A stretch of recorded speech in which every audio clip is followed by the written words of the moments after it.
jeudi à tous, moi c'est Marie. Aujourd'hui on est le 18 mai 2018. Aujourd'hui nous sommes la journée de lutte contre l'homophobie et la transphobie. Voici une vidéo. Pour certains, la vie semble simple. Garçons et filles, hommes et femmes. C'est dans la vie de tous les jours. Les contes de fées, les politiques. C'est ce que la société donne comme image. Ça peut vous paraître familier. Un jour, on va rencontrer l'amour de notre vie, on va acheter une belle maison, on va avoir des enfants, et si on réussit tout ça, on va être heureux.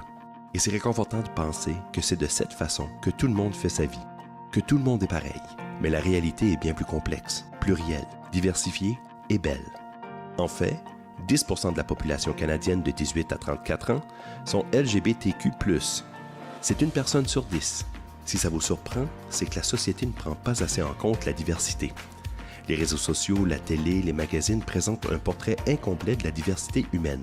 Être LGBTQ+, n'est pas un choix, de la même façon qu'on ne choisit pas la couleur de nos yeux ou celle de notre peau.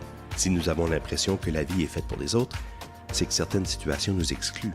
Cela nous donne l'impression que notre réalité n'est pas importante et nos communautés sont invisibles et sans voix. Que ce soit chez le médecin où on présume notre sexe, notre orientation sexuelle, notre identité de genre et notre orientation romantique, dans la rue où on aimerait tenir la main à la personne qu'on aime, dans la vie de tous les jours où nos amis pensent que notre orientation sexuelle n'est seulement qu'une phase, dans les espaces publics où les installations excluent certaines personnes, ou en famille, lorsqu'ils ne saisissent pas que notre orientation sexuelle ou notre identité de genre ne sont pas définies. Ce ne sont que des exemples.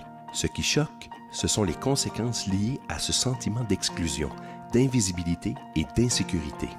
33% des jeunes LGB ont fait une tentative de suicide comparativement à 7% des jeunes se disant hétérosexuels.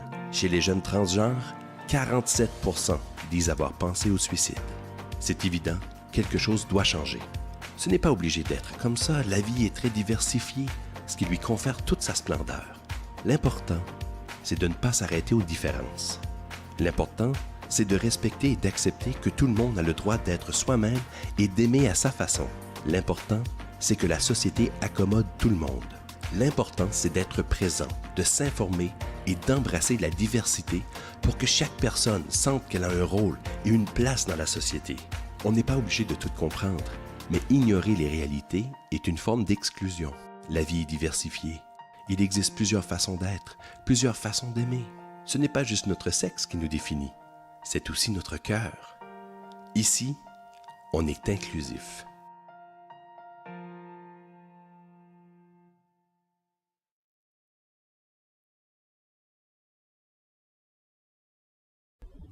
Voici un message pour les portes ouvertes pour les 11e années.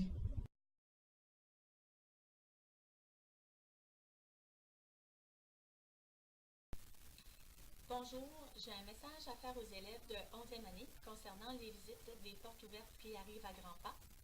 Nous avons distribué les feuilles de consentement parental à faire signer et retourner. Pour chaque voyage, on va demander une petite contribution monétaire, mais les activités, le transport, le dîner, c'est gratuit lors des visites. Pour plus de précision concernant les portes ouvertes prévues jeudi prochain, soit le 24 de mai, au CCNB à Caraquet et à l'Université de Moncton à Shippagan, il va y avoir 2 voyages d'autobus. Donc, pour le premier voyage, ça va être des élèves qui se sont inscrits à la visite du CCNB à Caraquet. Le départ sera à 8h50. Donc, on se présente en avant de l'école. On fera les messages. Je ne sais pas encore si on va faire un message. Et puis, deuxième départ à 9h pour les élèves qui se rendront à Shippagan. Le retour pour ces 2 visites est prévu à 14h, 14h30. Une des 2 va arriver avant. Alors, les élèves ne manqueront pas le dernier cours de la journée. Les feuilles et l'argent doivent être remis à Mme Liseline et Mme Rachel d'ici vendredi le 18 mai. C'est préférable le plus tôt possible. Ça peut être aujourd'hui, on est jeudi. Vous pouvez faire ça, ça serait apprécié. Pour la visite à l'Université de Moncton, au campus de Moncton, ce voyage-là est le 31 de mai, alors la semaine suivante. Le départ est à 6 heures du matin. Alors les élèves, vous devez vous présenter au stationnement de l'école ici à 5h45. C'est avec un autobus de style voyageur. C'est un chauffeur de la compagnie. Donc à 6 heures, le chauffeur, lui, il s'en va. Donc il ne faut pas arriver en retard. sinon vous manquez le voyage. Le retour est prévu à 18 h. On va demander aux élèves de conserver la partie du bas du billet là, du consentement parental, la partie du bas ici pour entrer dans l'autobus. Ça facilite la prise de présence le matin à 6 h. Là. On ne voit pas trop clair, on préfère ramasser des billets avec votre nom dessus, c'est plus simple. Alors voici la feuille de consentement ici, c'est de faire signer la partie du haut. La partie du bas, on va indiquer ici que vous l'avez signé, que vous avez payé. Et il y a un autre crochet pour le sondage. Donc, le sondage ici, c'est pour que vous puissiez avoir le temps d'y réfléchir, les 2 ateliers que vous voulez participer. L'Université de Moncton, c'est une grosse organisation. On vous demande de choisir 2 ateliers. On vous demande votre choix pour le dîner. Donc, vous l'indiquez ici en bas de la feuille. Et quand vous allez venir, j'ai déjà commencé hier, il y a plusieurs personnes qui m'ont ramené leur feuille signée. Je vous demande de faire le sondage, le même sondage sur un site internet qui est demandé par l'université. Vous pouvez venir avec votre téléphone me voir. Je vais être au centre étudiant aux 2 pauses. Là, aujourd'hui, c'est un cap, mais je vais être à la pause aussi ce matin, puis je vais être à la pause demain matin. On peut faire le sondage sur téléphone où je vais avoir des iPads avec moi pour que ça soit plus rapide. C'est pas long, mais vous indiquez simplement vos choix pour que ça puisse se rendre à l'université. Je termine mon message en m'adressant aux élèves qui viennent me voir pour s'ajouter aux activités. Je vais vous dire qu'il y a quand même eu plusieurs occasions pour vous inscrire. En janvier-février, j'ai fait les rencontres individuelles avec tous les élèves de 11e année. Vous aviez l'occasion là de vous inscrire sur la liste. J'en ai inscrit d'ailleurs plusieurs à ce moment-là. Il y a des élèves qui me disaient, je vais y penser, je ne suis pas certaine, et il y a eu d'autres occasions aussi. Sans parler de toutes les occasions où les élèves, vous pouvez venir me voir à toutes les pauses du matin, les pauses de l'après-midi. Je ne vais pas vous sortir durant les cours. Durant les cours, je rencontre des élèves qui ont des rendez-vous, puis je ne veux pas, ça ne se fait pas à ce moment-là, mais les pauses sont là. Puis souvent, je suis toujours disponible durant les pauses. J'en ai ajouté des noms d'élèves qui voulaient participer, qui viennent me voir. Au mois de mars, on a fait les choix de cours. J'ai rencontré tous les élèves de 11e année. Il y a d'autres élèves qui se sont inscrits à ce moment-là. Le 12 avril, on a eu des élèves, on a eu la rencontre de Mme Amélie Haché de l'Université de Moncton. Tous les élèves de 11e année étaient au théâtre et puis les feuilles où vous pouviez inscrire vos noms étaient là aussi, ainsi que pour la visite des portes ouvertes du collège.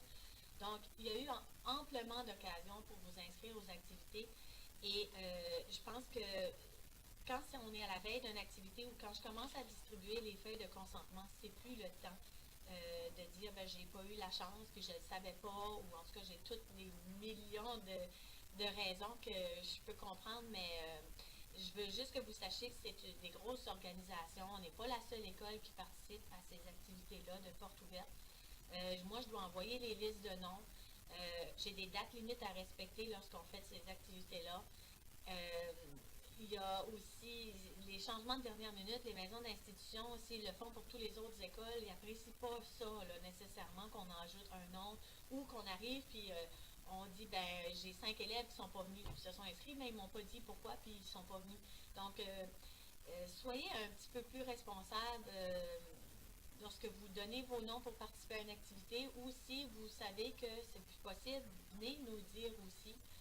Pour qu'on puisse s'organiser parce que les gens qui sont à l'autre bout, qui organisent, qui planifient, on vous demande des sondages, vous êtes accueillis avec votre étiquette de nom, il y a des bourses qui sont tirées à partir des noms qu'on envoie lorsque vous arrivez là-bas. Donc, c'est pas juste dire ça me tente d'embarquer dans l'autobus puis j'y vais. Toute activité demande un certain laps de temps pour l'organiser, puis c'est le cas pour les portes ouvertes, c'est le cas pour d'autres activités, là, le 5 km qui s'en vient, tout ça. Ça fait que le message est là. Moi, je passe des messages aux capsules du matin, je passe des messages sur le site Facebook du service d'orientation. Je passe des messages, donc une fois que vous voyez les messages, et les messages, ils restent. Alors, si vous dites que j'ai manqué l'occasion, je ne sais pas, retournez dans le fil d'actualité puis allez voir qu'est-ce qui a été annoncé ou qu'est-ce qui a été dit pour éviter de manquer là, les occasions de vous inscrire aux activités. Sur ce,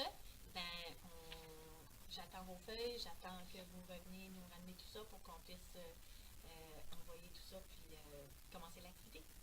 Alors, merci beaucoup de votre attention. Bonne journée. Julie Plourde, l'infirmière praticienne en santé sexuelle, se représente le vendredi 18 mai entre 9h et 15h30. Si vous voulez la voir, vous pouvez remplir une demande de service au secrétariat ou bien vous rendre directement à son bureau situé au A13 où elle vous verra immédiatement si elle n'est pas déjà avec quelqu'un. Puis c'est tout pour nos messages. Je vous souhaite une bonne demi-journée. Bye!